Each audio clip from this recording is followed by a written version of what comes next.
Disney's latest fantasy adventure comedy Jungle Cruise, based off the well-worn water ride that was once a highlight of a trip to the company's theme parks in Orlando and Anaheim, California, is a mixed bag. The film starring Emily Blunt and Dwayne "The Rock" Johnson has its charms, mainly the two leads' charisma and likability, but the concoction that's one part African Queen and one part Pirates of the Caribbean with a jigger of 20,000 Leagues Under the Sea, never quite mixes into tasty cocktail. Director Jalma Calasera, who is also helming Johnson's supervillain flick Black Adam next year's for Warner Bros., delivers some fun slapstick that's deftly orchestrated, but the movie bogs down with convoluted supernatural elements that just do not work and were frankly unnecessary. The film attempts to drive in the same lane as Steven Spielberg's Indiana Jones movies, but misses the connection.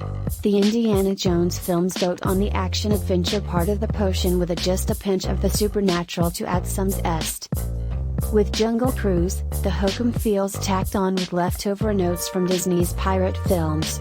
There's some nice CGI work with a trio of bush villains, but we've seen this too many times before for it to be scary, thrilling, or exciting.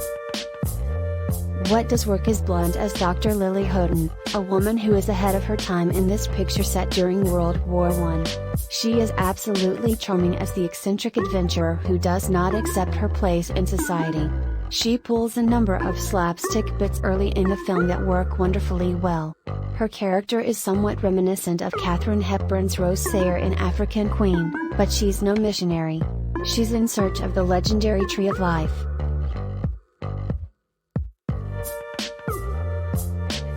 While Johnson's acting skills have improved greatly over the years, here, he counts mainly on his abundance of charisma with an anachronistic performance as Skipper Frank Wolf that's not quite in tone with Blunt's work, but it isn't exactly off-putting either.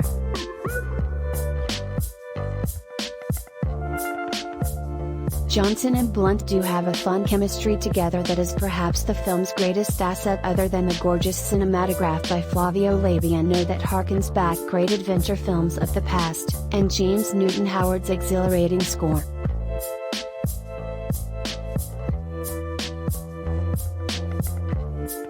Jack Whitehall shines as McGregor Houghton, Lily's brother and assistant, who is everything she's not. He and Johnson play well off each other in a number of scenes.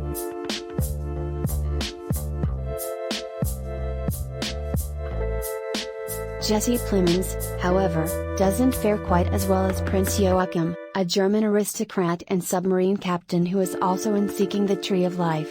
Plemons is threatening and funny in the role, but it's a very broad performance that become too cartoonish to be enjoyable.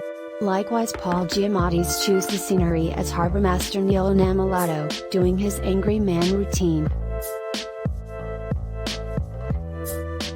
Johnson's character owns a pet leopard in the film that is a CGI character. While the cat is charming enough, the CGI work on the animal isn't as convincing as most of the other CGI elements in the movie.